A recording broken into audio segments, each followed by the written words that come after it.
حضرت عبادہ بن ثابت رضی اللہ تعالیٰ عنہ بیان فرماتے ہیں کہ رسول اللہ صلی اللہ علیہ وسلم نے جب آپ کے صحابہ کرام کی ایک جماعت آپ کے گرد جمع تھی، فرمایا اس بات پر میری بیعت کرو کہ تم اللہ کے ساتھ کسی کو شریک نہیں بناؤ گے، تم چوری کرو گے نہ زنا کرو گے، تم اپنی اولاد کو قتل کرو نہ اپنی طرف سے کسی پر بہتان لگاؤ گے، اور نہ ہی معروف میں نافرمانی کرو گے۔ بس تم میں سے جو شخص یہ عہد وفا کرے گا تو اس کا اجر اللہ کے ذمہ ہے، اور جس نے ان میں سے کسی چیز کا ارتکاب کیا اور اسے دنیا میں اس کی سزا مل گئی تو اس کے لیے کفارہ ہے، اور جس نے ان میں سے کسی چیز کا ارتکاب کیا پھر اللہ نے اس کا پردہ پوشی فرمائی تو اس کا معاملہ اللہ کے سپرد ہے۔ اگر وہ چاہے تو اس سے درگزر فرمائے اور اگر چاہے تو اسے سزا دے، بس ہم اس پر آپ کی بیعت کر لی۔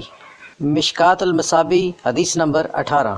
حضرت انس رضی اللہ تعالیٰ عنہ سے روایت ہے کہ نبی کریم صلی اللہ علیہ وآلہ وسلم سواری پر تھے جبکہ معاذ رضی اللہ تعالیٰ عنہ آپ کے پیچھے بیٹھے تھے۔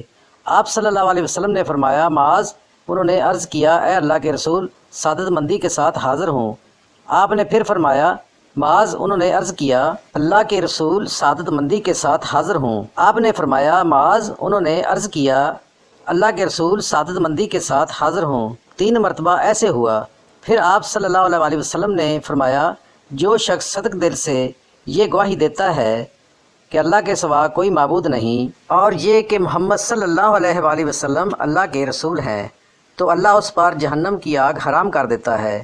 انہوں نے عرض کیا اللہ کے رسول، کیا میں اس کے متعلق لوگوں کو نہ بتا دوں تاکہ وہ خوش ہو جائیں؟ آپ صلی اللہ علیہ وآلہ وسلم نے فرمایا تب تو وہ توکل کر لیں گے۔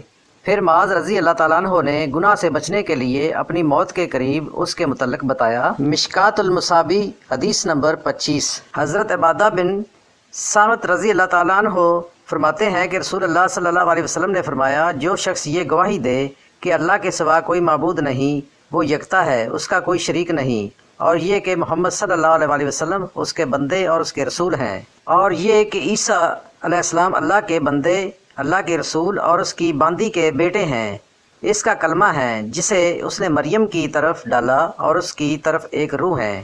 جنت اور جہنم ہے، اللہ اس شخص کو جنت میں داخل فرمائے گا خواہ اس کے اعمال کیسے بھی ہوں۔ مشکات المصابیح حدیث نمبر 27۔